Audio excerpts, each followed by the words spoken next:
உறுதியேற்போம். தந்தை பெரியாரின் கொள்கை வழியில் பயணிக்க உறுதியேற்போம். தந்தை பெரியாரின் கொள்கை வழியில் பயணிக்க உறுதியேற்போம். வென்றெடுப்போம். சமூக நீதியை வென்றெடுப்போம்.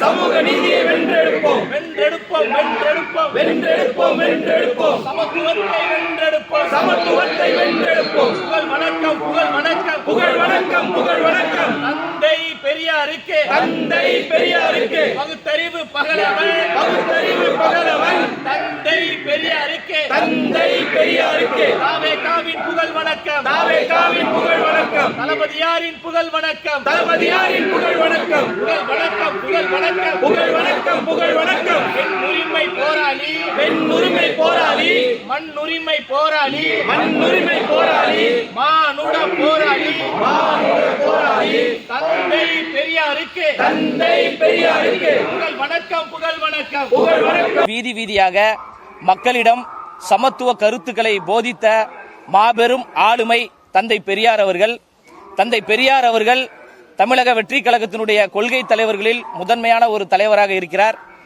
கருத்தியலின் அடையாளமாக, தமிழ்நாட்டினுடைய அடையாளமாக, கோட்பாட்டின் அடையாளமாக இருக்கக்கூடியவர் தந்தை பெரியார் அவர்கள்.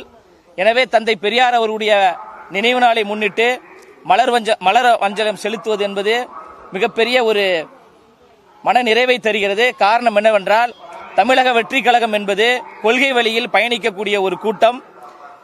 ஆளும் திமுக சொல்வது போன்று நாங்கள் தற்குறிகள் கூட்டம் கிடையாது, விசிலடிச்சாம் குஞ்சுகள் கிடையாது, ரசிகர்கள் கூட்டம் கிடையாது. தமிழ்நாட்டை நல்வழிப்படுத்துவதற்காக வரக்கூடிய மக்கள் கூட்டம் தான் தமிழக வெற்றி கழகத்தினுடைய ஒரு கூட்டம். கோட்பாட்டு ரீதியாக மிக தெளிவாக இருக்கின்றோம்.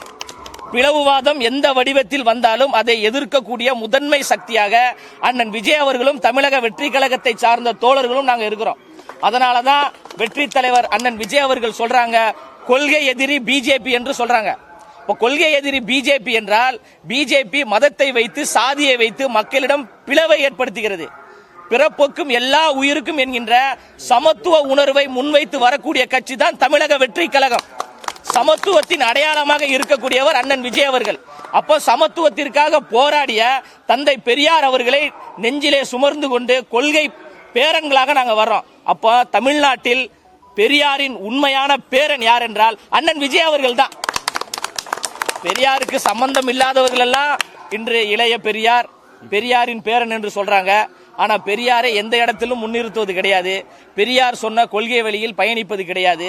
சமூக நீதிக்காக போராடியவர் தந்தை பெரியார், சமத்துவத்திற்காக போராடியவர் தந்தை பெரியார், பெண்ணுரிமைக்காக போராடியவர் தந்தை பெரியார். ஆனா இந்த மூன்றும் ஆளும் திமுகவில் இருக்கிறது என்றால் கிடையாது, கேள்விக்குறிதான். ஆனா அவர்கள் பெரியாரை உயர்த்தி பிடித்துக் கொண்டு பெரியார் எங்களுக்கு தான் சொந்தம் என்று அவர்கள் பேசுவது என்பது நகைப்பாக இருக்குது. தந்தை பெரியார் அவர்கள் தமிழ்நாட்டின் அடையாளம். தந்தை பெரியார் அவர்களை எல்லோரும் கொண்டாட வேண்டும், எல்லோரும் போற்ற வேண்டும். தந்தை பெரியார் வழியில் எல்லோரும் பயணிக்க வேண்டும். தந்தை பெரியார் அவர்களையும் அண்ணா அவர்களையும் எம்ஜிஆர் அவர்களையும் யாருக்கும் பத்திரம் எழுதிலாம் கொடுக்கல. இவர்களுக்கு தான் எம்ஜிஆர் சொந்தம், இவர்களுக்கு தான் அண்ணா சொந்தம், இவர்களுக்கு தான் பெரியார் சொந்தம்லாம் கிடையாது. அண்ணா அவர்களும் எம்ஜிஆர் அவர்களும் பெரியார் அவர்களும் தமிழ்நாட்டின் சொத்துக்கள். அந்த தமிழ்நாட்டு சொத்துக்களை இளம் தலைமுறையிடம் கொண்டு போய் சேர்க்கக்கூடிய வரலாற்று சிறப்பை அண்ணன் விஜய் அவர்கள் செய்து கொண்டிருக்கிறாங்க. எனவே நாங்கள் கொள்கை கூட்டம், கொள்கை வழிவந்த கூட்டம், சமூக நீதிக்காக, சமத்துவத்திற்காக, மாநில உரிமைக்காக, சாதிவாரி கணக்கெடுப்பு நடத்த வேண்டும் என்பதற்காக சமரசம் இல்லாமல் போராடி கொண்டிருக்கின்ற பெரியாரின் பேர பிள்ளைகள் தான் நாங்கள். பெரியாரின் பேர பிள்ளைகள் என்பதில் நாங்கள் பெருமை கொள்வது இந்த நினைவிடத்திலிருந்து நாங்கள் பெருமையா சொல்றோம். மீண்டும் மீண்டும் நாங்கள் சொல்வது, பிளவுவாதம் எந்த வடிவத்தில் வந்தாலும் தந்தை பெரியார் வழி நின்று மூர்க்கமாக நாங்கள் எதிர்ப்போம். பிஜேபி ஒருபோதும் தமிழ்நாட்டில் வளருவதை தமிழக வெற்றி கழகம் ஏற்றுக்கொள்ளாது. என்றும் பிஜேபி எங்களுடைய கொள்கை எதிரியாகத்தான் இருக்கும். ஒரு மதசார்பற்ற சமூக நீதியை உருவாக்க வேண்டும் என்பது அண்ணன் விஜய் அவர்களுடைய நோக்கம். அந்த மதசார்பற்ற ஒரு சமூக நீதி அரசியலை 2026 மக்களின் துணையோடு, பெரியாரின் கொள்கையோடு 26 அண்ணன் விஜய் அவர்கள் தமிழ்நாட்டின் முதலமைச்சராக அமர்வார்.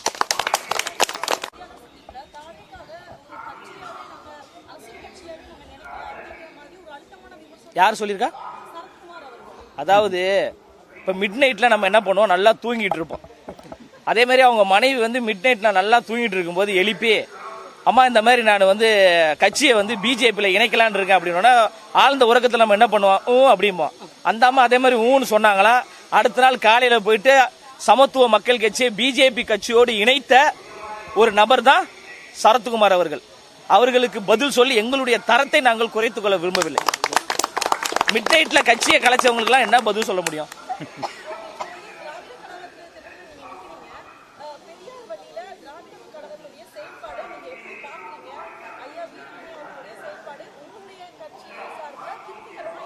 அதாவது எங்களுடைய கொள்கை தலைவர் தந்தை பெரியார் அவர்கள், ஐயா வீரமணி அவர்கள் கிடையாது. அப்போ தந்தை பெரியார் அவர்கள் எந்த கொள்கையை எந்த கோட்பாட்டை இந்த தமிழ்நாட்டு மக்களுக்காக உழைத்தார்களோ போராடியர்களோ அந்த கோட்பாட்டின் வழியில் நாங்கள் போராடுவோம், செயல்படுவோம்.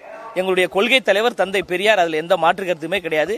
பெரியாரின் பேரன்களாக பெரியாருடைய கொள்கைகளை பட்டி தொட்டி எங்கும் கொண்டு போய் சேர்ப்போம். அண்ணன் விஜய் அவர்கள் கொள்கை தலைவராக தந்தை பெரியார் அவர்களை முன்னிறுத்திய போதே பல லட்சம் இளைஞர்கள் மத்தியில் தந்தை பெரியாரை கொண்டு போய் சேர்த்த பெருமை அண்ணன் விஜய் அவர்களுக்கு இருக்கு.